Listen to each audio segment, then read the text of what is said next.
The morning Doris Freely died, her azaleas were in full bloom. I know that because I was the one who watered them the whole last month of her life, when she couldn't get out of bed anymore, and her daughter was driving back and forth from Raleigh, trying to hold two lives together at once. Doris had lived at 14 Larkspur Court for 31 years. She'd planted those azaleas the same week she moved in, back when Larkspur Court was just a regular street with regular people, and no one had ever heard the words Architectural Review Committee. I'm telling you about the azaleas because they matter later. Everything in this story matters later. My name is Glenn Parkey. I live at 16 Larkspur, right next door to where Doris lived, and I've been there 23 years myself. I'm retired from the county assessor's office, which is a job that sounds boring until you need someone who understands exactly how property governance works, who has signing authority, and where the money actually goes. I spent 34 years learning those things. I mention this not to impress you, but because it becomes relevant, and I'd rather you know it now than think I pulled something out of thin air. When Doris passed, her daughter Karen inherited the house. Karen's a good woman, teaches 4th grade, has a son with asthma and an ex-husband who's consistent only in his inconsistency regarding child support. She didn't want to move into 14 Larkspur. She wanted to sell it, use the money to pay off some debt, maybe set a little aside for her boys' college fund. Reasonable. The kind of plan a reasonable person makes when they inherit a 3-bedroom ranch in a neighborhood that's seen steady appreciation for a decade. She listed it in April, had a buyer within 3 weeks, young couple, pre-approved, ready to close in 30 days. That's when the Larkspur Greens Homeowners Association made its first move. Now, I need to be fair. HOAs aren't inherently evil. I've seen good ones. I've seen neighborhoods where the board collects modest dues, keeps the common areas mowed, and stays out of everyone's business. Larkspur Greens was like that once, back when Ed Morello ran things. Ed's philosophy was simple. Don't be a nuisance, pay your share, and we'll all get along fine.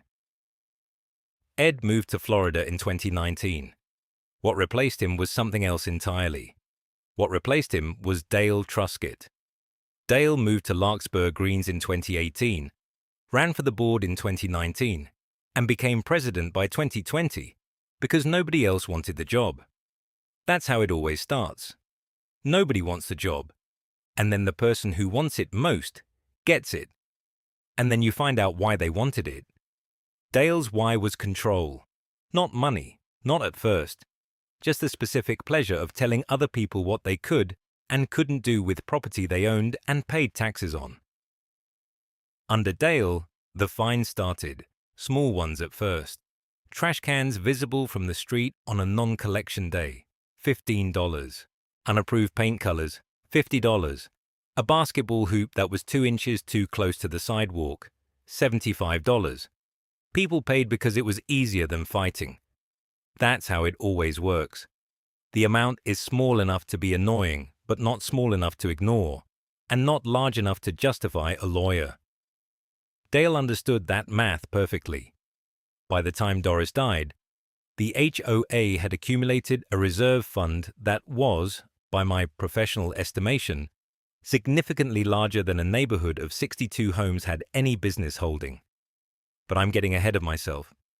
The point is that Karen listed the house, found a buyer, and then received a certified letter from the Larkspur Greens HOA informing her that the property at 14 Larkspur Court had $4,200 in outstanding violations and that the association was placing a lien on the home, effective immediately. $4,200 on a dead woman's house, for azaleas, among other things. That's when Karen called me. The first letter arrived on a Tuesday, which Linda always thought was the ugliest day of the week. Not bold enough to be Monday, not hopeful enough to be Wednesday. Just a nothing day, a Tuesday day. And there it was in her mailbox between a coupon circular and the electric bill. A crisp white envelope with the Briarwood Commons Homeowners Association logo embossed in the corner like a little gold crown. She almost didn't open it. That was the thing she kept coming back to later, when everything had gone sideways, and then somehow, impossibly, right again. She almost just tossed it on the kitchen counter with the rest of the paper she'd get to eventually. But she opened it. The letter informed her that her property at 412 Sycamore Lane was in violation of Section 14.3b of the Briarwood Commons Covenants, Conditions, and Restrictions. Specifically, the letter stated, her front landscaping featured unapproved ornamental elements, and her mailbox post was not consistent with the approved color palette established in the 2019 Architectural Standards Addendum. Linda read it twice. Then she walked outside and looked at her mailbox. It was black. It had always been black. Every mailbox on Sycamore Lane was black. She looked left. She looked right. Black, black, black, all the way down. She went back inside and called the number on the letterhead. A woman answered and said her name was Cheryl, and that she was the administrative coordinator for the Briarwood Commons HOA board. Linda explained the situation calmly. Cheryl said she would make a note of it. Linda thanked her and hung up and figured that was the end of it. The second letter came the following Tuesday. Same envelope, same little gold crown. This one added a new violation, Section 9.1a, regarding visible storage of personal items in the driveway area. Linda had left her recycling bin out 6 inches past the garage line because the wheel had broken and she was waiting on a replacement from the county. The fine was $75. She called again. Cheryl said the board had reviewed her file and the violations stood. Linda asked who was on the board. Cheryl said that information was available at the annual meeting. Linda asked when the annual meeting was. Cheryl said it had been last month. Now here is where you need to understand something about Linda Mosley. She was 61 years old. She had lived in that house for 9 years, moved in right after Dom passed because the old place had too many rooms that echoed. She kept to herself mostly. She brought banana bread to new neighbors, and she waved from the driveway, and she did not bother people, and people did not bother her. She had worked 32 years for the State Comptroller's office, the last 11 as a senior auditor, and she had retired quietly with a pension and a small cake from the break room, and that was fine. That was enough. She was not the kind of woman who made enemies, but somebody on that board had decided she was a problem, and Linda, who had spent 3 decades untangling budgets that grown men had tried to hide inside other budgets, recognized the pattern immediately. This was not about a mailbox. This was not about a recycling bin. This was about pressure. Targeted, specific, escalating pressure designed to make someone either pay up or move along. She paid the $75 because she was not foolish. She kept the receipt. She kept both letters. She started a file folder, plain manila, nothing fancy. And she wrote the date on the tab in her small, precise handwriting. Then she baked a loaf of banana bread and walked it down to the neighbor 3 doors over, the one with the new baby, because she had been meaning to anyway.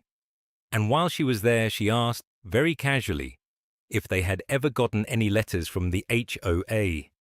They had not. Linda smiled and said the bread was better warm and walked home. The thing about Margie Kellner is she kept everything. I don't mean she was a hoarder, though Dale Pruitt would have loved to slap that violation on her too if he could have figured out how to see inside her walls. I mean, she kept records. Every piece of paper the HOA had ever sent her, going back 11 years to the month she and Tom moved into 414 Cedar Line, she had filed in date order in a set of plastic bins under the guest room floor. Tom had built that space himself, cut out a section of subflooring between the joists, laid in a plywood box, hinged the carpet panel so it lifted clean. He called it the tornado safe. Margie called it the archive. After Tom died, she stopped putting anything else down there for almost 2 years. Couldn't bring herself to lift that carpet and smell the cedar shavings he'd lined the box with. But when the first fine arrived, the one for the mailbox post being 3/4 of an inch too narrow, which I already told you about, she went down there. She knelt on the guest room floor and she pulled that panel up and she breathed in the cedar and she cried for about 10 minutes. Then she got to work. She filed the fine notice. She filed her written response. She filed the second fine notice that came 19 days later for the garden hose being visible from the street. And she filed the photo she took that same afternoon proving the hose was behind a lattice panel and not visible from any angle unless you walked into her side yard, which Dale Pruitt had apparently done. Every time they sent something, she answered it in writing. Every time she answered, she kept a copy. Every time she kept a copy, she put it in the box. Now, here is the part that matters. Margie had also kept every annual disclosure packet the HOA was required to send under state statute. And she had noticed something that I guarantee you Dale Pruitt did not think a 71-year-old retired art teacher would notice. The reserve fund disclosures for the last 3 years did not match. Not in the way that numbers sometimes drift because of rounding or because someone updated a spreadsheet. They did not match in the way that means someone moved money. She showed me the pages one evening on her kitchen table. She had them laid out side by side with little sticky tabs on the relevant lines. The 2021 disclosure showed a reserve balance of $344,000. The 2022 disclosure showed a beginning balance of $298,000 with no capital expenditure listed that would account for the difference. The 2023 disclosure showed a beginning balance of $301,000 and referenced a roof assessment that had been collected but never appeared as a line item in the reserve account. $46,000 had simply stepped out of the room between 1 year and the next, and nobody had asked where it went. I looked at those pages, and I looked at Margie, and I said something I am not proud of, which was, "Are you sure?" She didn't even blink. She said, "Richard, I taught high school students to mix pigments by ratio for 35 years. I can read a column of numbers." Fair enough. She had also pulled the meeting minutes from the same period, which the HOA was required to post, but which nobody ever read because they were written in the driest language human beings have ever produced. In the November 2021 minutes, there was a single line authorizing the board president to transfer funds between operating and reserve accounts for the purpose of emergency maintenance. No further detail, no vote recorded, no description of what emergency. Just Dale Pruitt giving Dale Pruitt permission to move money, with the board secretary, who was Dale Pruitt's sister-in-law, Linda, signing off. Margie put the cap back on her highlighter and set it down on the table and said, "I think we have something here." She was right. She had the bones of it. What she needed now was someone who knew how to make the bones stand up and walk. The thing about Peggy Delacroix is that she never raised her voice. Not once in the 11 months I'd known her. Not when the first letter came. Not when they towed her dead husband's truck out of the driveway for being an inoperable vehicle. It ran fine. She just hadn't moved it since Gerald passed. And not when they told her the memorial garden in her side yard violated Section 9.4.2 of the Community Aesthetic Standards. She just nodded, took the paper, went inside. That's what made people like Kessler think she was soft. But the week after we pulled those records from the county clerk's office, the ones showing the board had been approving their own variances for years while denying everyone else's, Peggy did something that changed the whole trajectory of the thing.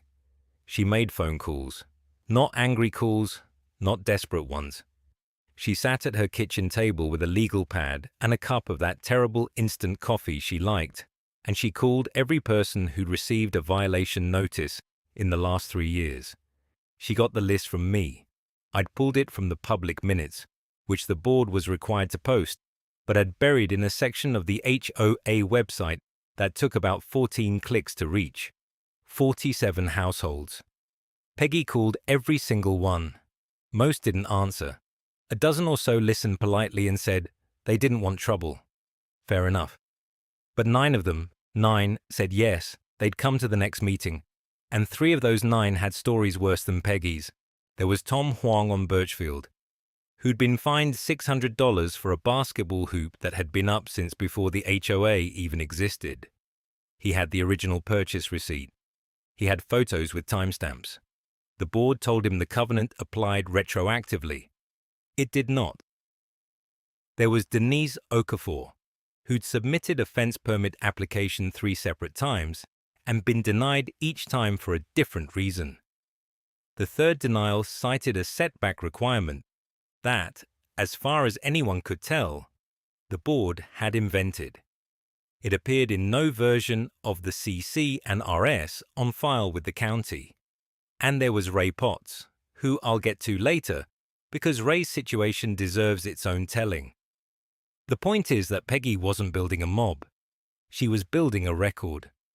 Every person she talked to, she asked the same 3 questions. What were you cited for? Did you appeal? What happened when you did?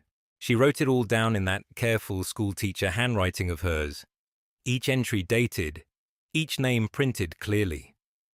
I asked her once where she learned to do this, to organize like this. She looked at me like I'd asked something obvious. I taught 4th grade for 31 years, she said. You think I can't manage a room full of people who don't want to be there? Kessler, meanwhile, had no idea. He was busy with his own project, getting the parking enforcement contract renewed with his brother-in-law's company. A detail we also had documentation on, but were saving. You hold your best cards. That's not strategy. That's just patience. The next board meeting was scheduled for the 2nd Tuesday in March. Peggy confirmed her 9 attendees. She organized their statements by category: selective enforcement, fabricated rules, undisclosed conflicts of interest. She printed copies. She put them in folders. She also baked a lemon pound cake and brought it to the meeting, which I thought was a nice touch. I drove her there because her night vision wasn't great anymore, and the community center parking lot had those awful sodium lights that turned everything the color of old mustard. On the way, she was quiet for a while, and then she said something I've thought about many times since. Gerald would have yelled, she said. He'd have gone to Kessler's door and yelled, and nothing would have changed. She smoothed the folders on her lap. I'm not going to yell. She didn't. The thing about pulling a thread is, you have to be willing to let the whole garment come apart in your hands. Most people aren't. Most people see that first loose strand and they tuck it back in, smooth the fabric, pretend it was never there.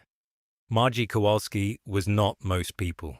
She'd spent the 2 weeks since the records request sitting at her kitchen table with a yellow legal pad and a calculator that still had the Radio Shack sticker on the back. The documents the board had finally surrendered, after Dennis Pratt's stammering, after the emergency session, after their lawyer sent over a cover letter that used the phrase "in the spirit of transparency," like it wasn't the funniest thing anyone had written since the Declaration of Independence.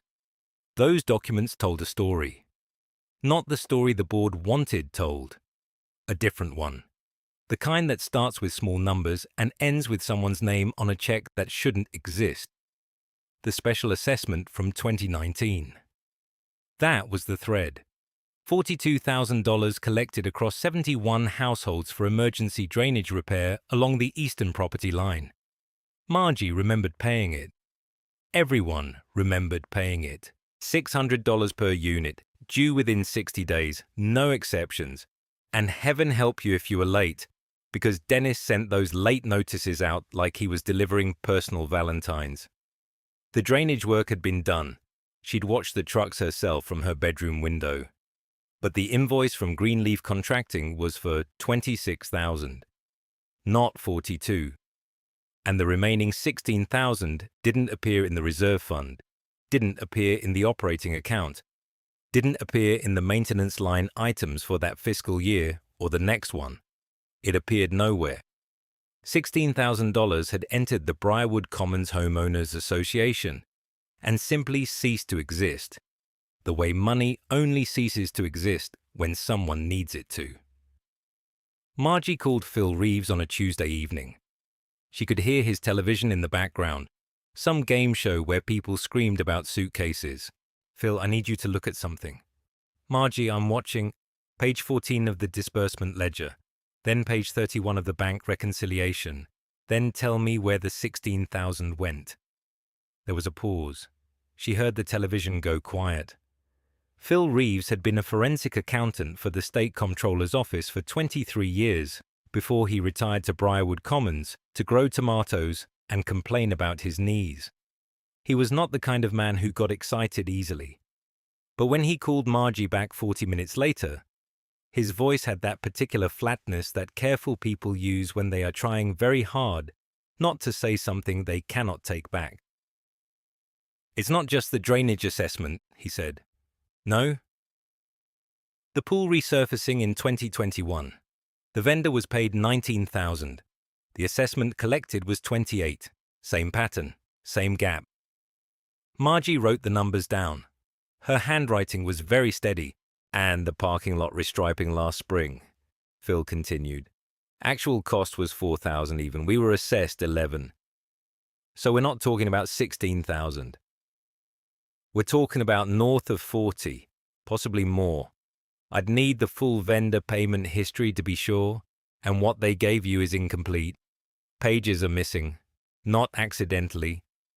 Margie set her pen down and looked out the kitchen window at the street she'd lived on for 19 years, the street where Dennis Pratt walked his Labradoodle every morning at 7:15, the street where Janet Calhoun parked her white Lexus in the board president's spot that didn't officially exist, the street where 71 families paid their dues on time and trusted that the money went where it was supposed to go. Phil, I need you to document everything, every discrepancy, every missing page. I need it organized the way you'd organize it if you were still working for the state. Margie. He paused. You understand what this means. This isn't a violation. This isn't a bylaw issue. I know exactly what it is. This is theft. Yes, Margie said. It is. She picked her pen back up. The thing about HOA bylaws is that nobody reads them.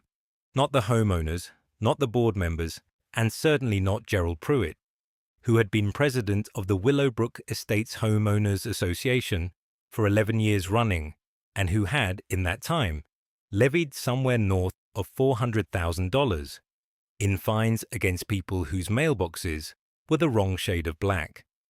But Doris Chen had read them. Every word, every amendment, every footnote, and every ratified addendum going back to 1987, when the development was carved out of what used to be the Hargrove Dairy Farm. She'd found the bones of the old world buried in Article 9, Section 4, Paragraph 2. See, when the original developers drafted the founding documents, they included a provision, probably at the insistence of some long-forgotten attorney who actually cared about fairness, that required a full independent audit of HOA finances anytime 3 or more homeowners submitted a formal written request. Not a petition, not a vote, a request. 3 signatures on a piece of paper delivered to the board secretary, and the audit was mandatory, not discretionary, not subject to board approval. Mandatory. Gerald had never encountered this provision because Gerald had never read past Article 3, which was the one about architectural standards, and which gave him the power he actually cared about, the power to drive through the neighborhood on Saturday mornings in his golf cart with a clipboard and a digital camera, documenting fence heights and lawn lengths and the precise Pantone shade of everyone's front door. Doris told me about it on a Tuesday. She was sitting in my kitchen drinking the jasmine tea she always brought herself because she said mine tasted like hot water that had been near a flower once. She had a manila folder on the table between us, and she opened it the way a surgeon opens a sterile kit, with purpose and no wasted motion. He's been double billing the landscaping contract for 6 years, she said. His brother-in-law owns the company. They invoice for weekly service on the common areas, but the crew only comes twice a month. I've been photographing the median strip every Monday and Friday since March. She fanned the photos out. Dated. Time-stamped. The grass on Mondays, long and ragged. The grass on Fridays, sometimes cut, sometimes not. A calendar of neglect that told a very specific financial story.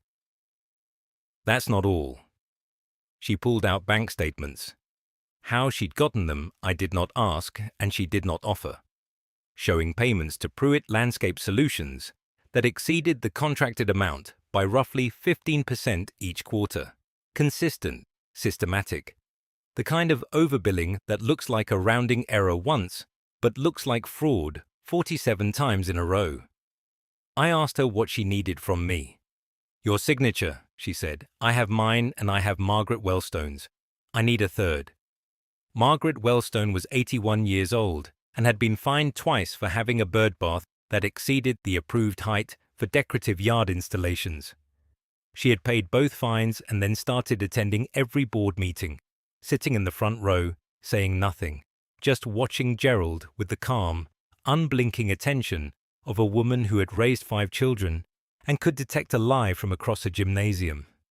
I signed. Doris hand-delivered the request to the board secretary the next morning. She used certified mail as backup. She also emailed a PDF copy to every board member individually, because Doris understood that the most important part of any institutional process is making it impossible for anyone to later claim they didn't know. Gerald called an emergency board meeting for that Thursday. I heard about it from Phil Nakamura, who lived on the corner and whose security camera had a surprisingly good microphone. Gerald apparently used language that would have violated at least 3 sections of the community conduct standards he himself had drafted. The audit was coming whether he wanted it or not. That was the beauty of Article 9. The bones of the old world still had teeth. The board met on the second Thursday of every month in the community room behind the pool house, and for 11 years nobody besides the 7 board members and Cheryl, the secretary, had ever attended. That changed the evening Maren Caldwell walked in carrying a banker's box and sat down in the 3rd row of plastic chairs like she'd been coming her whole life. I was already there. Had been since 6:15, which was 45 minutes early, which was exactly how long it took to watch each board member arrive and register that the room was not empty the way they expected it to be.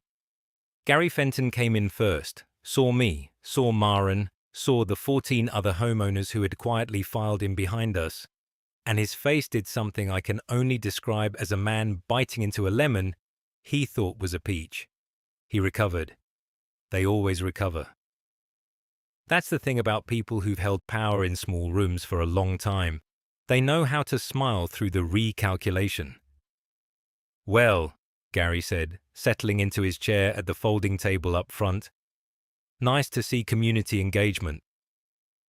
Donna Pruitt and Bill Kessler flanked him. The other 4 board members arranged themselves with the careful spacing of people who did not want to be photographed together. Cheryl opened her laptop and began the minutes without looking up. They moved through old business like they were trying to outrun something. The landscaping contract renewal took 40 seconds. The pool resurfacing update took less. They were speed walking toward adjournment, and everyone in that room knew it. Maren waited for new business. When Gary asked if there was any, his eyes went everywhere except the 3rd row. I have an item, Maren said. She didn't stand, didn't raise her hand, just spoke at a volume that filled the room the way a glass fills from the bottom. The selective enforcement of architectural review violations against my property over the past 19 months, she said. I'd like to discuss it. Gary started to say something about proper channels and written submissions, and Maren opened the banker's box.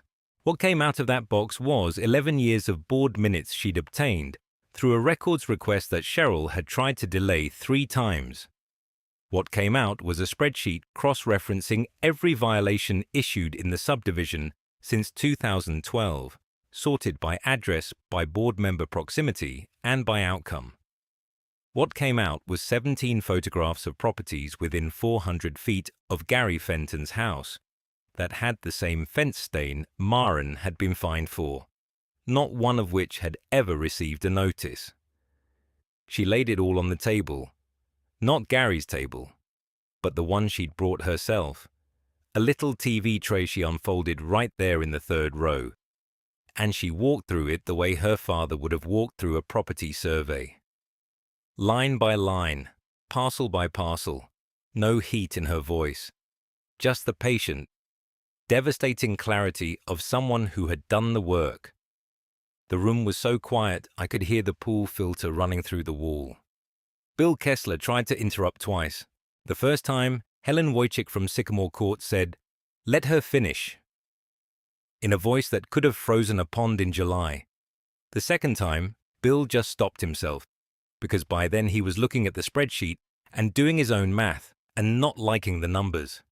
When Maren finished, she didn't make a demand, didn't threaten legal action, didn't even ask for her fines to be reversed, though we all knew that was coming, and we all knew it was owed.